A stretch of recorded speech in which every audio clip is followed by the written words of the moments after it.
Hey there, and welcome to a new episode of the Dietitian Success Podcast, the business, marketing, and entrepreneurship podcast specifically for registered dietitians. I am your host, Krista Kolajesic. I'm the founder of Dietitian Success Center.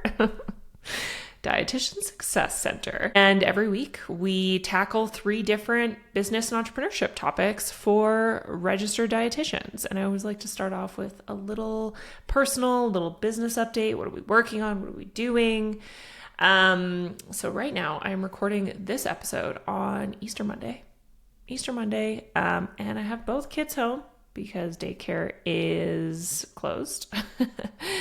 Daycare is closed, have both kids home. My husband's home as well. And I'm attempting to record this while both of my children nap, which is a rarity because we are in that phase where I have a 2.5-year-old who naps 1 time a day in the middle of the day. And then I have a 4.5-month-old, 2.5-year-old. Is that what I said? For some reason, I think I said 2.5-month-old, but no, 2.5-year-old, and then a 4.5-month-old who naps 3 times a day.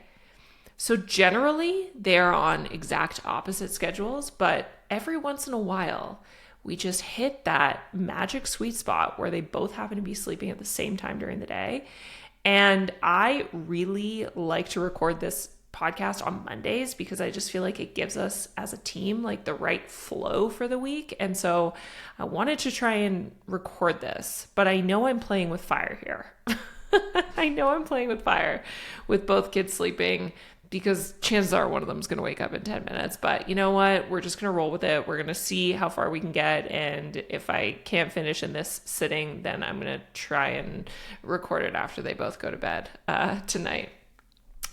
But this is mom life, mom entrepreneur life. I'm also noticing as I press record that I am wearing a black shirt and I have spit up on my left shoulder, which I don't actually think you could see in the camera, but I can see it in my camera.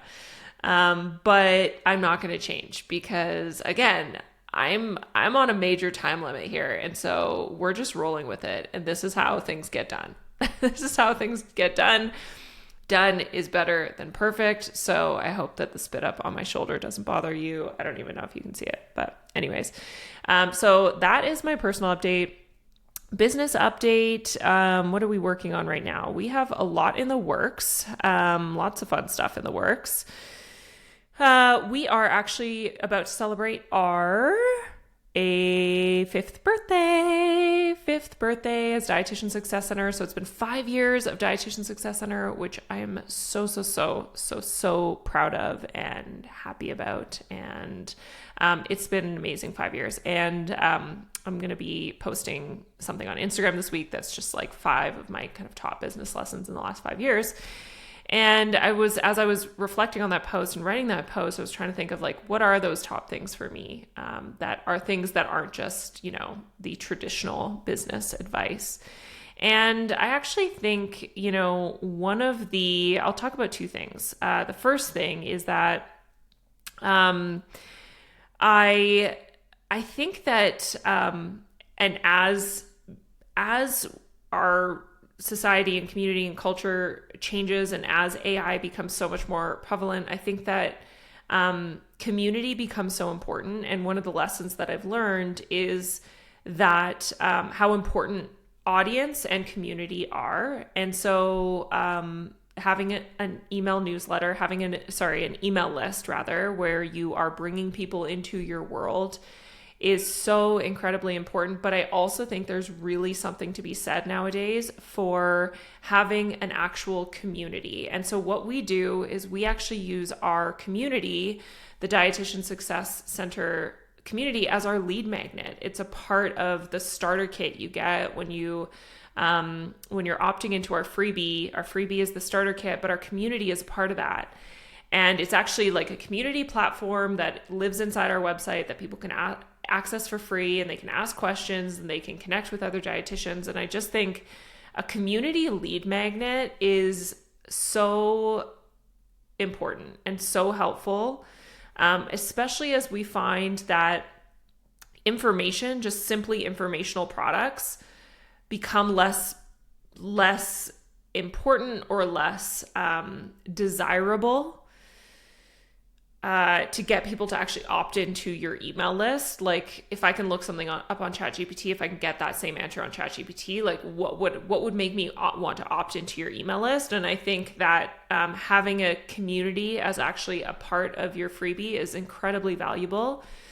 And then the other piece to that too is brand. I think your personal brand. What is it that how are you putting yourself out there into the world that's getting people to engage with you and invest in you and want to hear from you personally? That's just another point about lead magnets is like, if you don't want to have a community component, then how are you infusing your brand into and your unique take, your unique perspective, your personality into the work that you're doing, into your freebie? You're putting it out there in the world and people are saying, yeah, I want to join that journey. I think that's honestly why we're seeing platforms like Substack start to grow so much, because Substack is that is very much like a branded, it's essentially saying, hey, I am a thought leader in something. I have my own personal brand. Join my Substack and follow along on my journey. And so I think that brand is becoming so much more important too. So community, brand. And then actually I'm going to tie the other one that I wanted to share into one of the questions that I'm answering today, because I think it lends itself well to that question. Okay. So today in this podcast episode, we are going to be answering, as per usual, 3 questions. The questions are related to, number 1, how to get clients as a dietitian. Number 2 is 100K possible as a dietitian. And then number 3 is we're going to talk about running paid ads. So let's just dive right into it. Okay.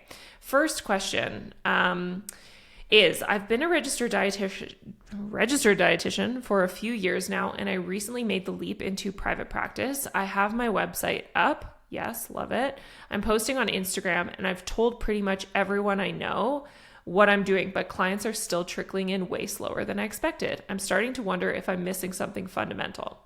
How do you actually get clients as a dietitian when you're starting out, and what should I be focusing on first? Okay, so first off, I absolutely love this. And if I was talking to this dietitian, I would want to validate that they've done a lot of great work. And I would also want to validate that business is not built overnight. Things do absolutely take time. And taking time doesn't mean you're doing anything wrong. It just means this is the nature of business. However, I would also say that I would want to have a very focused conversation on marketing here, because just because we think we are marketing our business, or we're doing all the things that would fall under the umbrella of marketing, doesn't necessarily mean we're actually marketing in the right way. And I think this is such an important lesson for all dietitians that, a lot of times we sort of have this perception when it comes to marketing that we should just be good at it. We should just know how to do it. And if it doesn't feel natural or good, then it sucks and we hate it. And we should just, we hate marketing. Oh, I'm not a marketer. I'm not good at that. When in reality, we have to remember that marketing, as with anything in life, is a learned skill. I mean, people get 4-year undergraduate marketing degrees. So why do we think that just because we are dietitians and we're starting to try to market ourselves and our businesses, that we're just going to be excellent at it overnight and it's just going to work perfectly the first time? That's just not how these things work. It is a learned skill, right? It's absolutely a learned skill. So just because we are marketing, or we're saying we're marketing our businesses, are we actually doing it effectively, and are we actually optimizing our efforts in order to actually get clients? So in this example, this person said, I have my website up. Okay, you have your website up, but is your website SEO optimized? That is so essential. There's really no point in having a website if you're not going to optimize it for SEO. And nowadays, AEO, which is AI engine optimization. So we have a lot of content on that within the entrepreneurship tier of Dietitian Success Center. We are also going to be having some office hours coming up, specifically dedicated to SEO and AEO. If you are just really lost or not familiar with these areas, we can definitely help you with that. You got to have an SEO optimized website. And so that would be my first piece. So the website being up, okay, is it SEO optimized? And is it easy for people to find your services and to reach out to you and contact you? That is a really big piece of this, because I see this all the time with dietitians where, they have this website and they have like a nice landing page or a home page, and then there's no tab for just like services that somebody would click on and think to intuitively click on it and go and look for your services.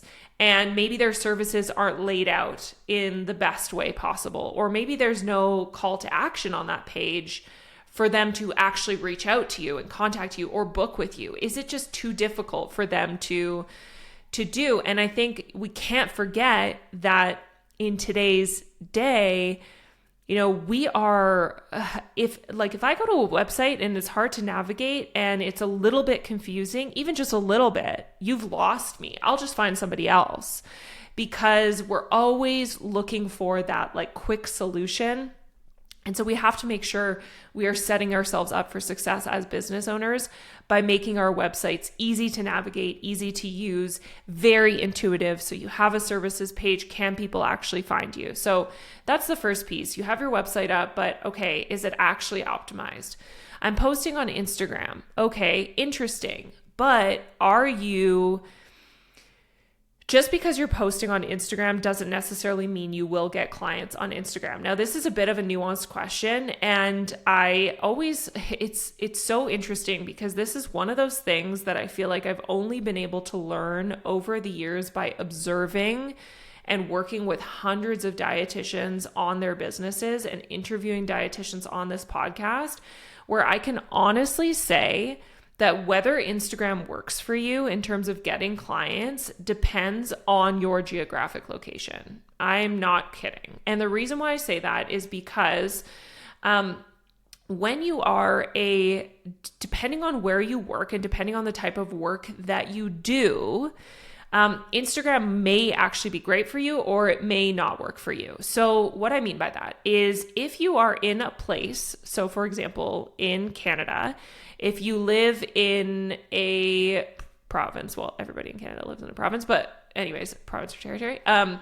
if you live in a province and you are bound by your provincial college in terms of the clients that you can see, so meaning, you can see clients within your province or within the province in which they reside, where you are registered, posting to a platform like Instagram, which has a global reach, is probably not going to work for you in terms of getting clients that are just located in Ontario, right? It doesn't really compute, right? Like it doesn't really make sense. I'm posting out on Instagram. Anybody in the world can see this, but I'm trying to just attract clients in Ontario.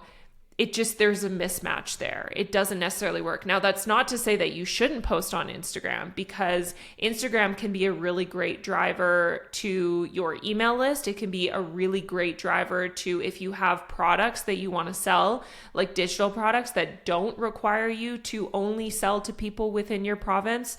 So it's a great thing to post on Instagram, but in this example, that may not make a lot of sense in terms of paying one-on-one clients on Instagram.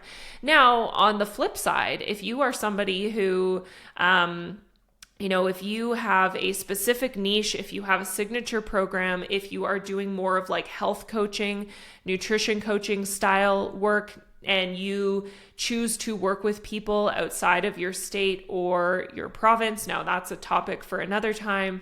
But if you're doing that type of work, and your reach is a lot larger, then actually Instagram can be a fantastic platform for you.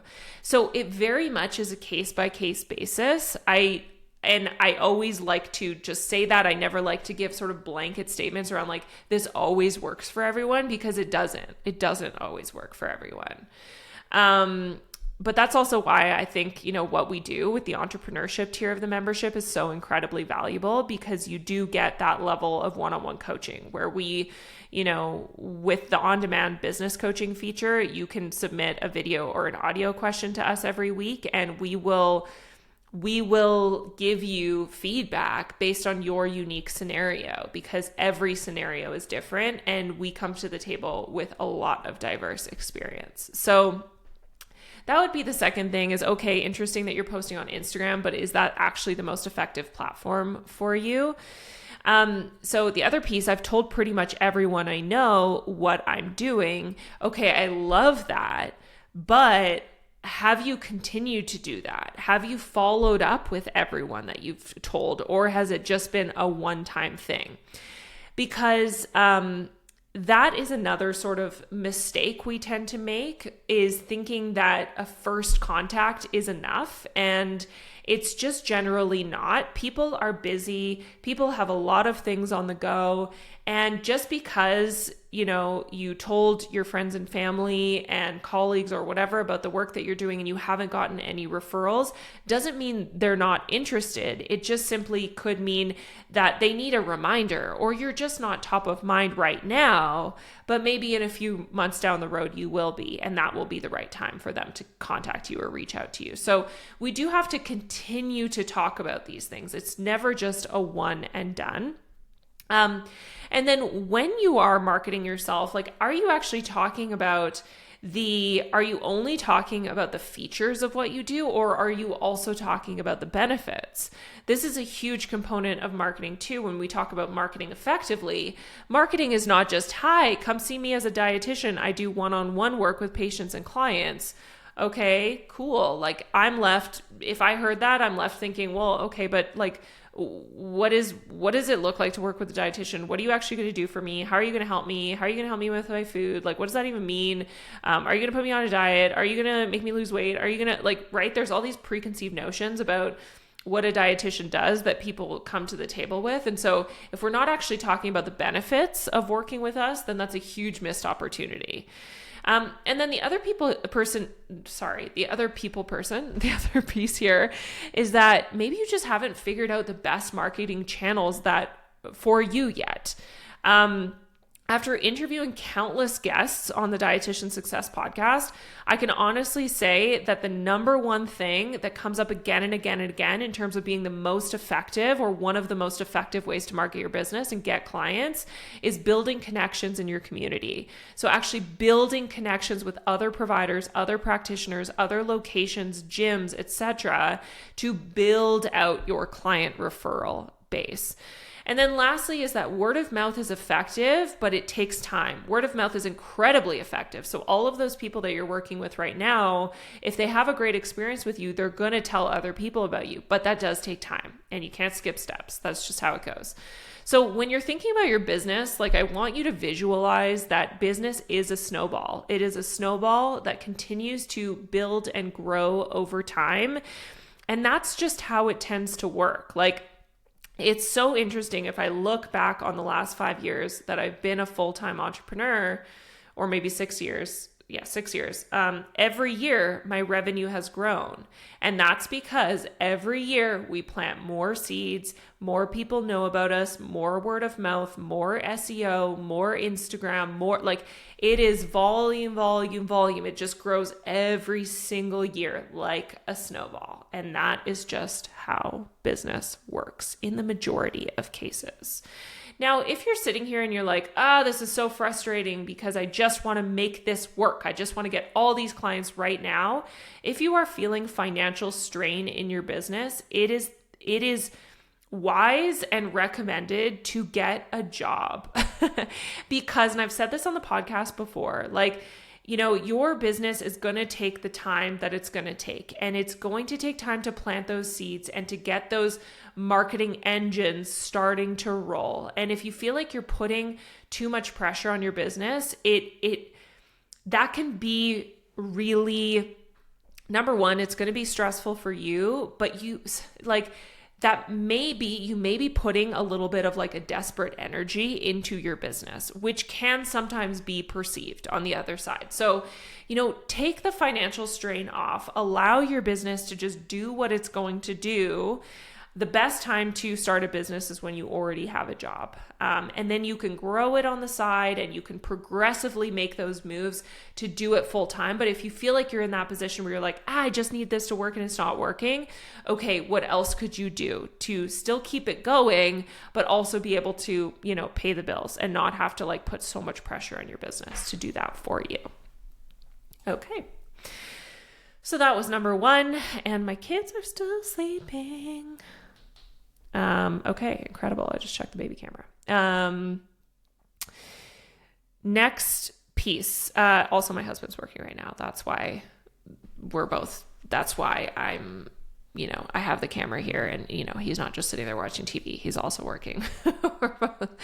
We are very much co-parenting. We're doing this together, and we're both trying to get a work session in while the kids are sleeping. So, okay, next question is 100K possible as a dietitian? So actually, let me read out the entire question. Okay, this might be a vulnerable question to ask, but I need to hear an honest answer. I'm currently working at a salaried hospital position and bringing home nowhere near 6 figures.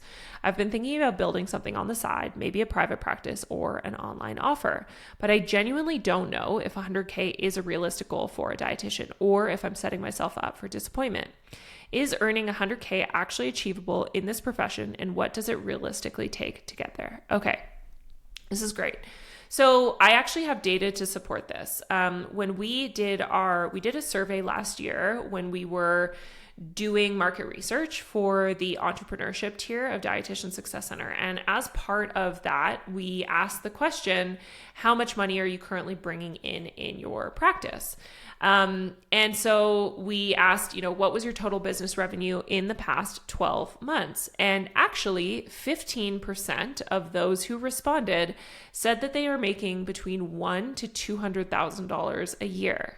So to answer your question, is it possible? Yes, it is absolutely possible. But it's not necessarily just always going to be a given, right? Like there's going to have to be things that are going to happen in order for you to reach that level of revenue. So it's not just necessarily going to happen for everyone. It's not necessarily going to happen overnight. Like it does require, like anything in business, it's not just going to be like an easy, I'm going to open my doors and this is going to happen. There's going to be some intentionality required behind that. Okay. So the question around what does it realistically take to get there? So the very first thing that you need to do in order to determine if this is something that is actually realistic for you is you've got to do the math, meaning what would it actually take? And so I'm just thinking about, if somebody actually has a business right now and they're starting to see clients, or you're thinking about seeing clients, think about like, how much would you charge as an hourly rate or per client?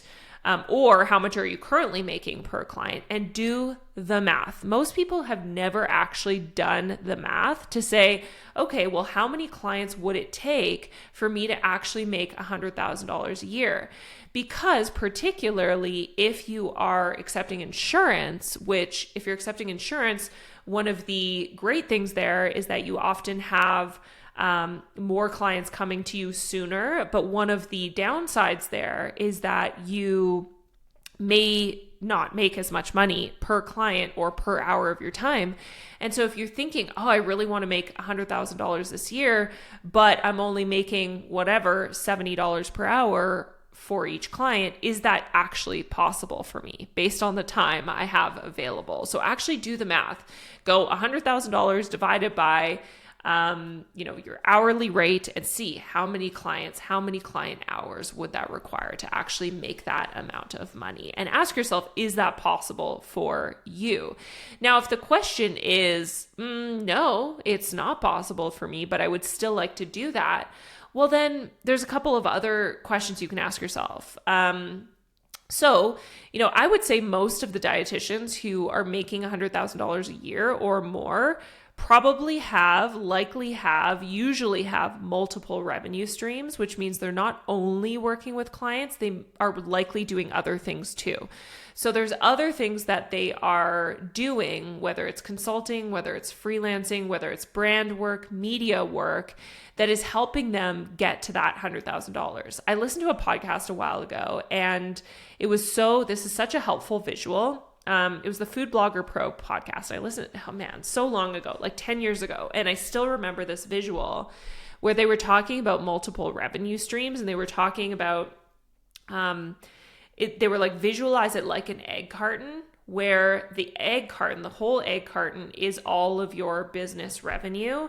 And each of the little slots where an egg goes in represents one of those revenue streams. So one of those egg cups might be one-on-one work. One of them might be freelance work. One of them might be consulting work. And it all adds together to build your total business revenue. So do the math is number one. Is it possible with your time and how much you're charging? And if the answer is no, okay, does there need to be a change in your pricing or your business model, or how much you're charging, or how much time you have available? Is there another stream of revenue that could be added to the process? But again, this sort of thing also takes time. One of my favorite business quotes, which you'll hear me say again and again, is you can't skip steps. Things will take time. We can obviously do everything that we can to market and, get out there and share the word and build our business and build our brand. But there's a reason why it's called building, right? Because it happens over time. Business builds over time. So yeah, it's totally possible. There's just some things that, we need to consider in order to get there. And the very first piece is to consider, what is the math? Okay, let me see if there was anything in that question that I missed. And I think honestly, I just always like to say building. You can't skip steps, because I never like somebody to set themselves up for disappointment. Like if I was talking to this dietitian, what I would say is, you know what, you're working a salaried hospital position. I love that for you. Start your business on the side. Start your business as a side hustle. Start bringing in some revenue. Start building it up on top of your 9-to-5 job. And then when you get to a point where you feel comfortable enough to leave and to make the leap, then awesome. But at least you already have revenue built up in your business, and you're not just saying, oh, I make money in my salaried hospital. I'm just going to leave my full-time job and I'm going to jump into private practice and assume I'm going to make 6 figures, because that would be a stressful situation for anyone. And so we want to build businesses the smart way. And, not putting that unnecessary financial pressure is definitely going to be one of those ways. Okay. Question number 3, should I run paid ads? So I've been growing my practice organically for about a year, and progress has been slow but steady. A colleague recently told me I should just run Facebook or Instagram ads to speed things up, and I'm tempted. But I also don't want to throw money at something that won't work for my stage of business. How do you know when you're actually ready to run paid ads, and is it even worth it for dietitians? Okay, so I'm going to answer this question to the best of my ability, but I'm totally not a paid ads expert. And so one of the things that we're going to do actually in the entrepreneurship membership is one of the, we have a paid ads expert actually coming in to do a session in, I don't know the exact date, but she's going to come in and answer questions for dietitians on this topic, because it is a really important and helpful topic. So I will talk about it from my own experience, and then, just knowing that this is not my expertise and I have not tried everything, but I'll tell you what I have tried. So from what I know about paid advertising, and we have done, so just transparently, for Dietitian Success Center, we have run Facebook and Instagram ads. I've attempted running LinkedIn ads, and I've also attempted Google ads. Okay, so, and actually, maybe I should define this first. So when we're talking paid advertising, in this scenario, I'm talking social media advertising. So actually paying to put, sponsored posts out there on Instagram, on Facebook, paying LinkedIn to sponsor, to actually get sponsored posts, and running Google ads. So, when you go on Google and you search for something, and there's always those few businesses that show up at the top and it says sponsored beside them, that's because they're paying to get in front of you. And so all of these platforms, these social platforms, actually have ad managers within them. So how it works for something like Facebook and Instagram, because Meta, because they're all combined together, you essentially, what you do is you log into your Facebook ads manager, you create a number of visuals in Canva for whatever you are trying to promote or sell. And then you define an audience that you want to try and reach. And then you put some money behind it. So you set a budget, whether it's $10 a day, and you press publish, and it will basically send that, those ads out to people. And this is a really simplified way of describing it. Ads are actually a lot more complex than that, but this is just high level how it works if you are not familiar with this at all. And so, Facebook and Instagram will feed those ads out to people. And the goal is that you have some sort of a CTA on them. So a call to action, whether it's to join your email list, to book an appointment, to do whatever. And so the goal is that you're, reaching more people and getting more people to opt into whatever you are wanting them to opt in for. And it works largely the same with LinkedIn. Now, Google Ads is probably the area that I'm least familiar with because we just tried it a little bit. But honestly, I found it kind of confusing at the time and expensive. So I don't know as much about Google Ads. So that's essentially how paid ads work. Now, what I have learned about paid advertising, which I think is really important, is that paid advertising works best in scenarios where you already have something that is working and you are looking to make it work better. So what I mean by that is if you have so in our example, we have our freebie lead magnet, which is our starter kit. And we already know that it brings in a lot of organic traffic. And so it works really well. A lot of people opt into it. It's interesting. It's something that people opt into. It is working, quote unquote, working. So, because I know that it already works, it makes sense for me to want to put some money behind it, to say, hey, I know this already works. Let's put some money behind this and make it work even better. Versus if I had a lead magnet that I really had no idea if people were even interested in it, and I hadn't had anybody really opt into it from an organic perspective, that would be a bad idea to use advertising money, to put money at trying to make it work. You want to test it first before you actually put paid advertising behind it.